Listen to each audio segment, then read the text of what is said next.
में जब मुझे टिकट मिला था तो मेरा एक फोटो लगाकर उसके नीचे कांग्रेस के प्रवक्ता ने लिखा था कि मंडी में क्या भाव चल रहा है। इन्होंने अध्यक्ष महोदय जी, मैं कलाकार हूँ, ये एक कलाकार का धर्म होता है कि किसी भी कला में ढल जाना। भाषण अच्छा देते हैं, सिर्फ एक कमजोरी है, तथ्यों के मामले में कमजोर पड़ जाते हैं।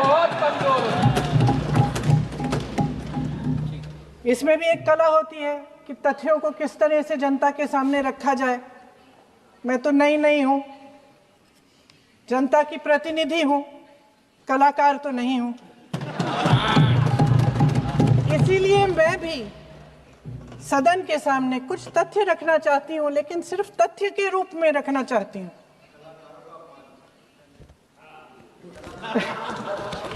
वंदे मातरम की जो सालगिरह पे आपने एक बड़ा कार्यक्रम आयोजित किया था, उसमें प्रधानमंत्री जी ने भाषण दिया।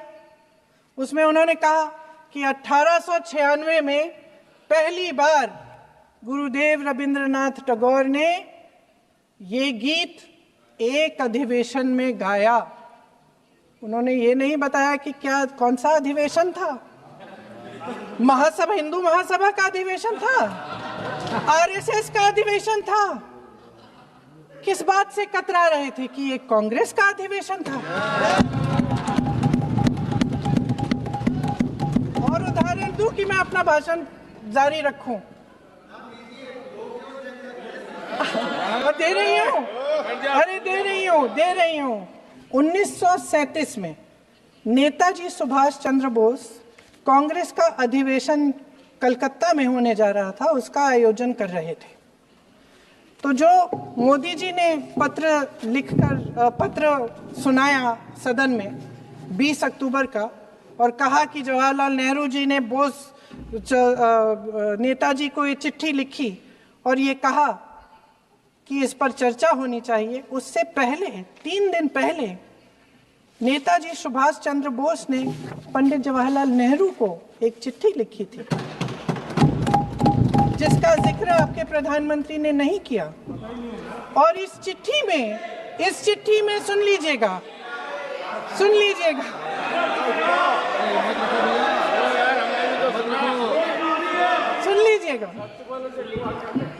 आप नेताजी के लफ्ज नहीं सुनना चाहते? बंगाल का चुनाव आ रहा है,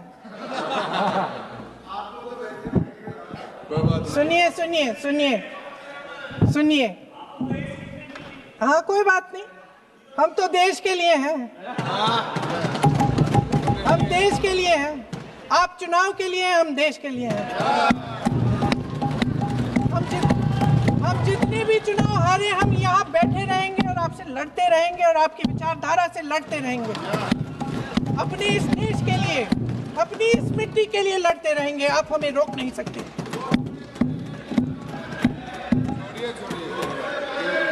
सुन लीजिए सुभाष चंद्र बोस जी ने क्या कहा, सुन लीजिए। My dear Jawahar, reference Vande Mataram, we shall have a talk in Calcutta and also discuss the question in the working committee if you bring it up there.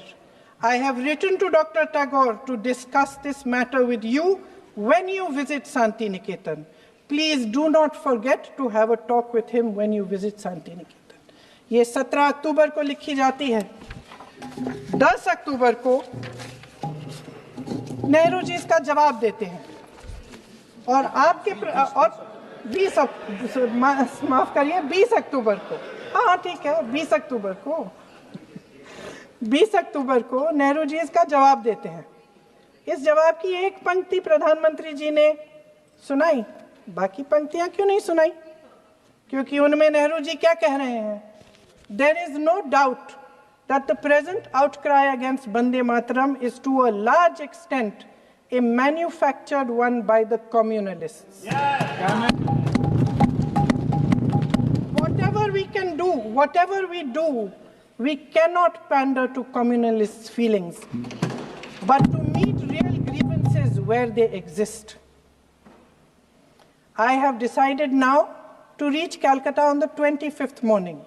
This will give me time to see Dr. Tagore as well as other friends. समझ रहे हैं आप? प्रधान चुप है तो समझ ही गए होंगे। फिर क्या होता है? फिर नेहरू जी कलकत्ता जाते हैं और गुरुदेव जी से मिलते हैं। इसके बाद 28 अक्टूबर 1937 में कांग्रेस की कार्य समिति ने अपने प्रस्ताव में वंदे मातरम को राष्ट्रगीत घोषित किया।